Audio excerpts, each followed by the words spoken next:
Now this chapter is going to be very touchy. It deals with race and inequality. Now, of course, the chapter is called Inequalities of Race and Ethnicity.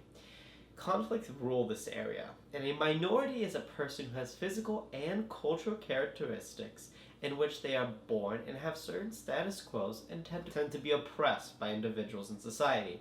A race is a category of people who are allegedly or share certain biological inherited physical characteristics. Now, ethnic minority is defined by a unique characteristic and are based off one's culture or nationality, and they kind of separate from the host culture.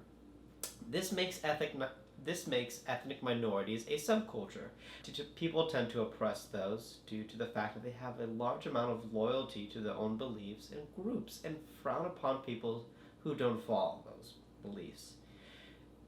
Ethnocentrism is the judgment of others based off one's own cultural standards. We'll get back to that in a little later.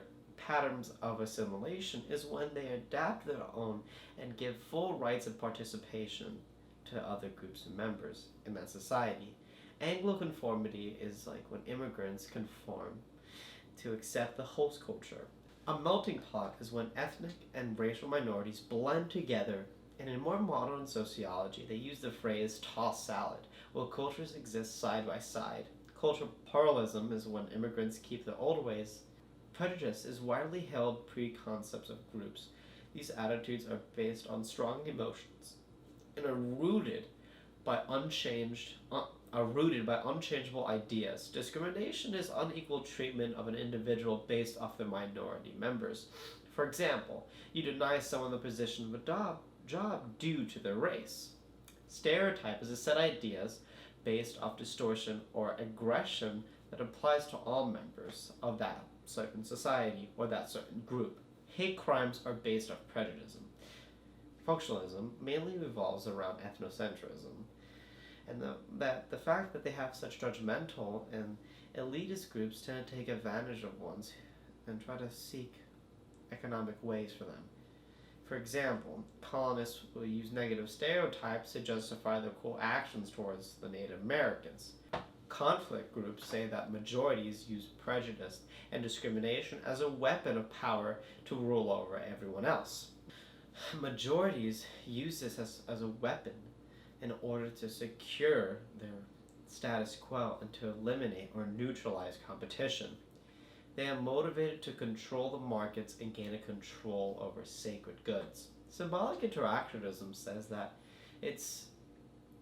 prejudice and discriminations are due to our socialization process, and there's two stages of this. There's pre-generalized stage, is when children learn prejudice before they can even categorize people. Self-fulfilling prophecy is when they expect ideas and behaviors that they kind of fill into those shoes. Institutionalized discrimination. This is racism based off unfair practices as a part of a culture of our society. Direct institutionalized discrimination refers to organizations or community deprived of racial or ethnic minorities of its rights. Indirect institutionalized discrimination is the unintentional behavior that negatively affects minorities. The subject of race is very touchy, and now society has gone to this colorblind view, which is like, oh, racism doesn't exist. But when you think about it, we're all socialized to have it, and picking one color over the other, whether it's flowers or people, it's all forms of racism. We need to live in a society where it's equal and fair treatment to everyone else. Thank you. I'll see you guys next video.